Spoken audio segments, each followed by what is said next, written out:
So mga tol, magandang balita po para sa ating mga Pinoy boxing fans sapagkat sa kakatapos lang po ng laban ng top 2 contender sa WBO Super Bantamweight Division na si Carl-James Martin sa bansang Mexico kontra kay Mexican Ruben Tostado Garcia. Katulad nga po ng inaasahan ng karamihan mga tol, natatalunin lang ni Martin ang kalaban. Ganyan po ang nangyayari. Tinalo po ni Martin itong si Tostado via technical knockout sa round 5. Hindi po kinaya ni Tostado ang lakas ni Martin. Tostado talaga ang nangyayari dito sa Meksikano. Dahil sa panalo ni Martin mga tol, nananatili pa rin po siyang undefeated. Umabante na ang record niya sa 25-0 with 20 knockouts. Habang yan na po ang panglabing isang talo ni Tostado sa professional boxing career niya. Bumagsak na po ang record sa 27 wins, 15 losses and 1 draw with 5 knockouts. Asahan po natin na big fight na ang sunod na laban ni Martin at nalalapit na ito sa world title shot. Sa kabilang banda naman mga tol, matapos po ang 1 taon at 9 na buwan,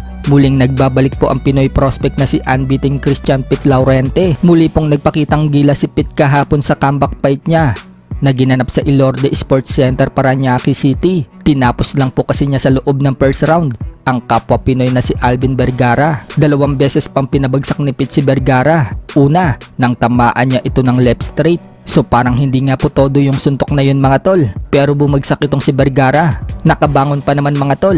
Hindi nagtagal, tinamaan na naman ulit siya ng isang counter body shot. Muli pong bumagsak sa pangalawang pagkakataon na itong si Vergara. Namilipit nga po sa sakit ang Pinoy mga tol.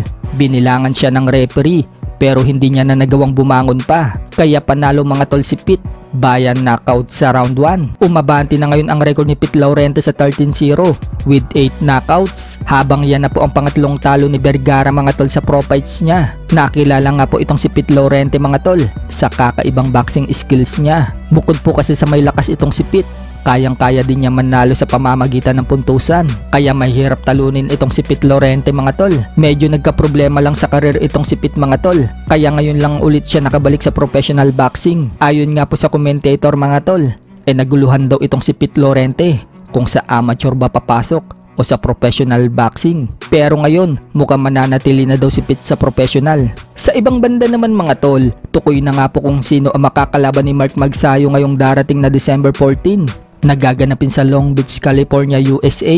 Ayon sa Boxrec mga tol, ang makakalaban ni Magsayo ay ang boksingerong si Brian Mercado ng Ecuador. May record na 11 wins, 6 losses and 1 draw with 6 knockouts. So magsisilbi nga pong tune-up fight lang yan ni Magsayo. Maging ang Viva Promotion mga tol, official na din pong in-announce na yan nga pong si Brian Mercado ang makakalaban ni Magsayo.